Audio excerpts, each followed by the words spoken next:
ఈ adulterated food ఎక్కువైపోయింది. మందులు, ఫుడ్, ఎక్కడ ఏది అడల్ట్రేషన్ ఏదో ఫర్ ఎగ్జాంపుల్ మీ దగ్గర నుంచి మా దగ్గర నుంచి ప్రధానమంత్రి వరకు కూడా ఇవాళ తాగేటువంటి 5-6 కప్పులు టీ, కాఫీ తాగుతున్నాం. వాటిల్లో అంతా విషమే ఉంది. అడల్ట్రేటెడ్ ప్యూర్ మిల్క్ అనేది ఎక్కడా దొరకటం లేదు. అందువల్ల మా పార్లమెంటరీ కమిటీ దీన్ని అరెస్ట్ చేయాలా, కొంత ప్రజల్లో వ్యాపారస్తుల్లో భయాన్ని క్రియేట్ చేయాలి, వాళ్ళే శిక్షించాలనే దానికి కూడా ఒక రకమైనటువంటి భయాన్ని క్రియేట్ చేయాలనేటువంటి ఉద్దేశంతో.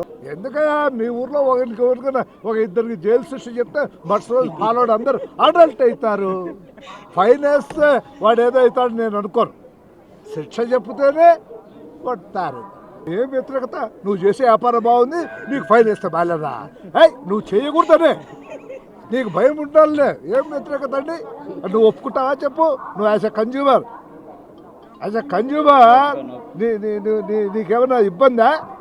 నీకు ఇబ్బందా కన్జ్యూమర్గా? అదే కాదు, భయం రావాలనేటువంటిది, శిక్షించాలనేది కాదు మా ఉద్దేశం. ఇది పెట్టడంలో భయం వస్తే మనిషి ఆ పని అదే అంతవరకే మా ఉద్దేశం. కానీ నిన్ను పోయి జైల్లో పెడితే ఎవడా నీకు బోవ పెట్టేవాడు?